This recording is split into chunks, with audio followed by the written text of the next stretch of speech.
ng mga inaprubahan taripa na nagdedetalye ng mga investment commitment ng mga pribadong partner para sa lahat ng JV agreement. Kung pwede pong isubmit sa committee through the chair, Mr. Chair. Yeah, go ahead. You were asked to submit that, Attorney Salonga.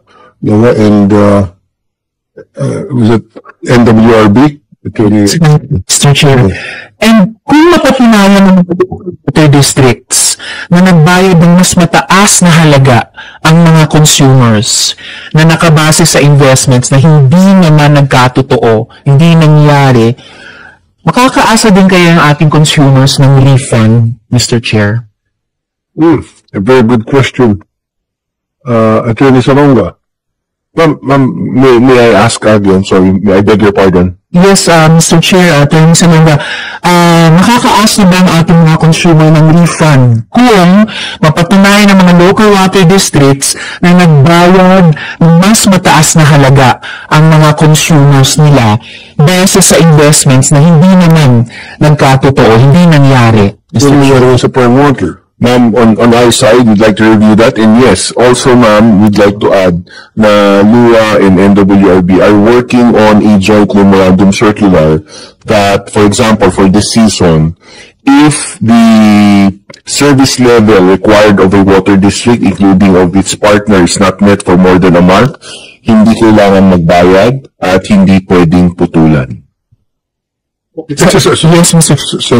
Kasi sa present situation ngayon, Attorney Salonga, pangit na yung quality ng tubig na lumalabas. In some cases, wala talaga at all, and yet naniningil pa sila. So, anong pwedeng gawin ng luwa dyan? Pwede bang yung mga nagbayad na pipilitan, makukuha silang refund? Pwede po natin moving forward po, ito yung sinasabi po namin, we're working on a joint memorandum circular na pag hindi nagagampanan ng water district or its joint venture partner, yung obligasyon nilang to supply ng tubig for more than half a month, hindi kailangan magbayad at hindi pwedeng putulan po yung concessionaire. We've been getting reports na wala na ng tubig, tapos naniningil pa rin. Those consumers na nakapagbayad na, kasi napipilitan, we would have to study the methodology for ito po yung refund. Pag-aaralan po natin yung methodology of how to refund that. Kasi kailangan po natin tingnan kailan natigil yan, kailan yung bayad nila. Tapos, so pwede alam kahit na may JVA with the private, I'm asserting my powers, the powers of law under the PSA. Hindi ko kasi clear yung pagkakalagay doon eh. But I am asserting my powers that as regulator kaya yan. Hindi dapat mabigyan ng refund kasi marami sa kanila, hindi talaga nakakatanggap na wala talagang dumadaan ng tubig sa kanilang gripo and yet napipilitan sila po presyo magbayad. O yung iba, meron konti-konti, tapos marami, nagbabayad pa rin sila. So, can we give them refunds? We can study that. Kailangan lang natin ma-determine kailan nangyari yung infraction na yun, sir. Para rin fair. At Mr. Chair, halimbawa, ulat nila, if I'm not mistaken, sa Dasmariñas, Cavite, yung ginawa nila para ipapalabas ng reklamo sa kalidad ng tubig, yung kababaan ng pressure. Pwede rin ang NWRB yung pinagdala dun sa posibilidad ng pag-aaralan o i-review, posibilidad na refund. Bago po, Mr. Chair, nag-signify si Mr. Baldovino ba? Opo, na magsalita rin. So, ang WRB mo, Mr. Chair. Chris Baldovino pa, General Manager of the Santa Cruz Laguna Water District. Mr. Chair, kung maaari pagkatapos ng NWRB, sagutin yung tanong tungkol sa i-review yung possibility ng refund. Yes, ma'am. Sir. We are open to that, ma'am. We will review the process, ma'am, so we can see if that can be possible as well, ma'am. So at this point, Mr. Chair, bago si Mr. Baldovino, nakikita ko po na may immediate relief na ino-offer ang LUA dahil sinasabi nilang kung service level hindi na-meet for more than half a month, hindi kailangan magbayad ng consumer at importante, hindi siya puputulan. And then, longer term, sana sooner than longer, sooner than later, i-review ng LUA at ng NWRB yung posibilidad ng refund sa mga consumer ng water district kapag nalaman nilang nagbayad pala yung mga consumer ng mas mataas kaysa sa dapat. So, Mr. Chair, I think it's Mr. Baldovino po. Yeah, Mr. Chair. NWRB and LUA can you issue notices sa mga private water companies na kapag hindi nyo na-meet yung requirements, hindi kayo nakapagbigay ng maayos na water supply at marami ang tubig, ang quality ng tubig, hindi dapat magbayad ang consumer at hindi dapat putulan kasi marami sa hindi nakakalam eh. Misali, pupurso silang magbayad kahit na pangit yung water supply o kahit na wala halos, napipitin sa magbayad because they don't know. Mr. Chair, balak namin this month. We're working on that. Yes, sir. Working on it. Dapat noon pa. Ba't ngayon pa lang? Ngayon lang namin natatakil talaga, sir. Pero ngayon, aani namin yan. So, namin yan.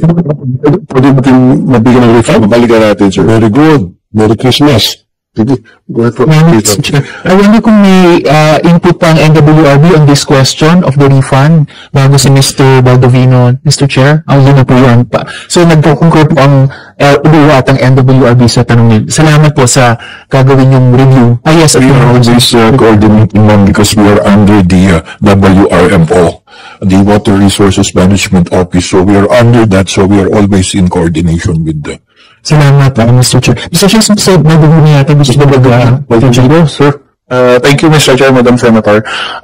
For the information lang din po, regarding dun sa tariff, we all know that, yun nga po, dun nung year 2023, nagkaroon ako ng issuance ng circular na yun.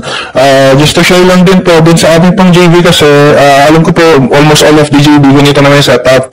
Yung naging policy making bodies, nag-iwan yan sa board. So, ibig sabihin po, yung tariff setting, kahit approve na ho yan kay MUA, so NWRB, it's up to the board kung i-implement.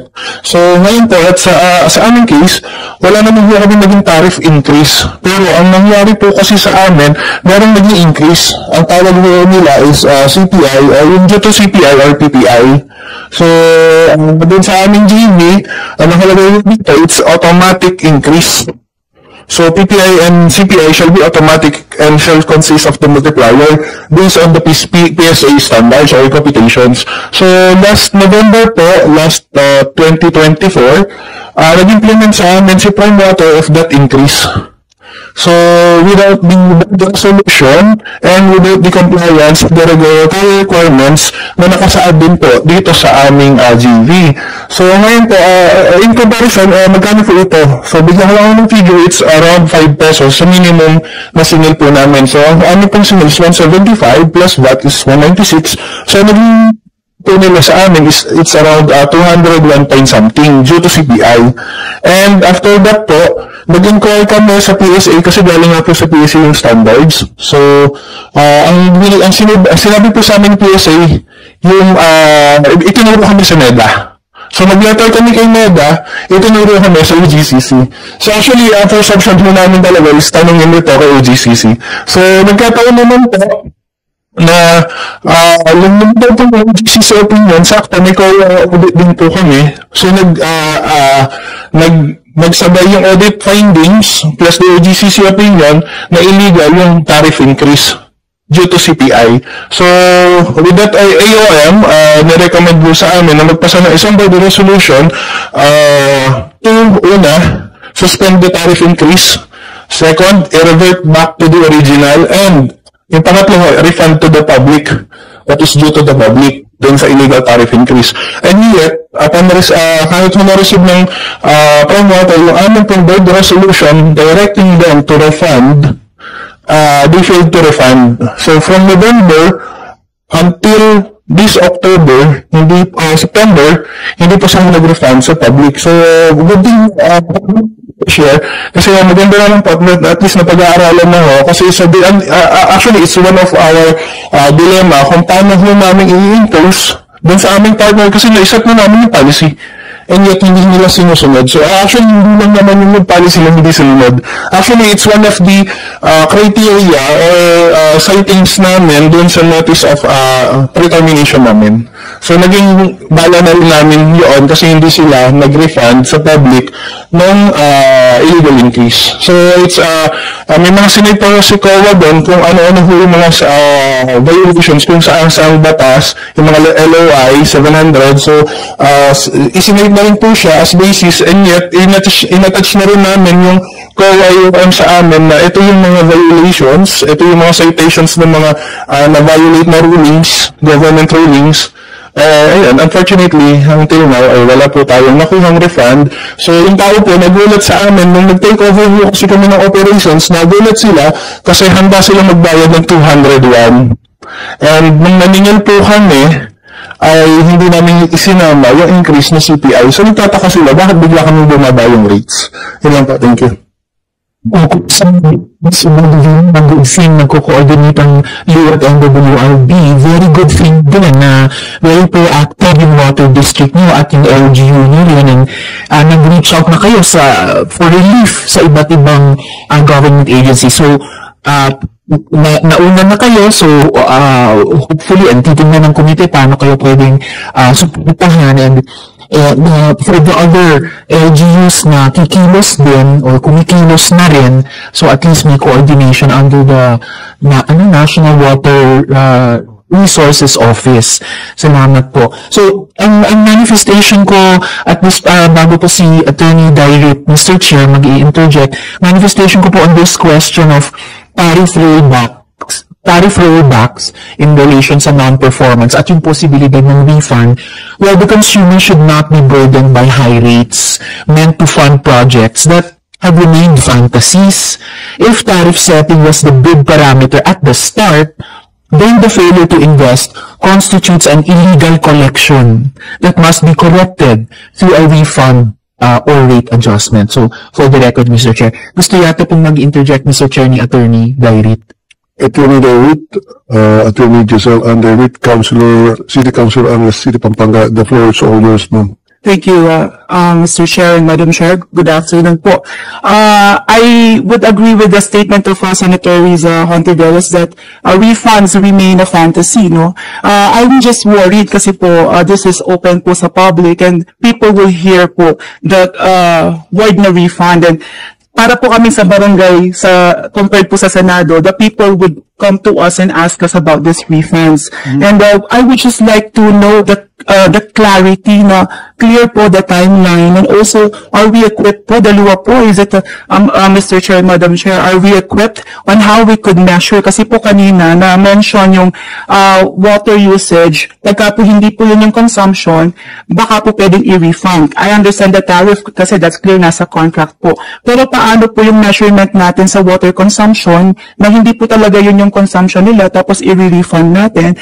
Is the LUA po equipped to measure? Do we have the manpower? Kasi po, these are 75 plus JVAs. Baka po kasi mag-expect po mga tao sa amin na nasa ground na may refund po kaagad. If I may clarify, Mr. Chair, ang tinutulog ko pong fantasy ay investments. Hindi naman, so ito po, mag-materialize. Yung sa fund ay tanong, so far, ang sagot naman ng LUA at NWST o NWRB ay i-review po nila, pag-aaralan po nila. Pero narinig po yung tanong, Mr. Chair, ni Attorney Dairit sa administration at sa board kung anong timeline nila, tapos kung sakasakaling approval na nila ang pag-refund kung may capacity po sila, Mr. Chair. Wait a minute, Attorney Dairit, narinig mo pag-aaralan po nila. Your question has already been answered kanina. They will make Yes. Thank you, Mr. Chair. Kasi on air lang po kasi tayo, baka kasi magtanong sila sa amin just to clarify po na wala pa po tayong timeline. Yes, thank you. Quickly lang. So, pag-aaralan niyo pa po, kung maganda nga yung question kung tutusin, paano sukatan, paano methodology, paano yung gagawin ninyong sistema na para malaman kung hanggang magkano ba pwedeng i-refund. Sabi niyo pag-aaralan. Okay? Kailan po? Yung pag-aaralan, kailan po matatapos yung pag-aaral na gagawin po ninyo. Yung siguro part ng question niya kasi baka babalikan sila ng kanilang mga constituent kasi sila ang palaging pinupuntahan, tinatanungan. Mr. Chair, as much as I would like to give a definitive answer, no, can you please give us at least 3 months to answer on the refund? I think fair enough naman yan. Kasi ma'am, you're asking operational questions eh. Metering po yan. Regulatory bodies po kami. So ang mangyayari po dyan, we would have to direct the water district to have the proper calibrated o kailan ba yan, saka yung proper legal basis niyan. Kasi without determination kung kailan nangyari yung infraction niyan, mamumove yan. As much as the consumers have rights, yung investor may karapatan din yan. So kailangan rin natin balansehin.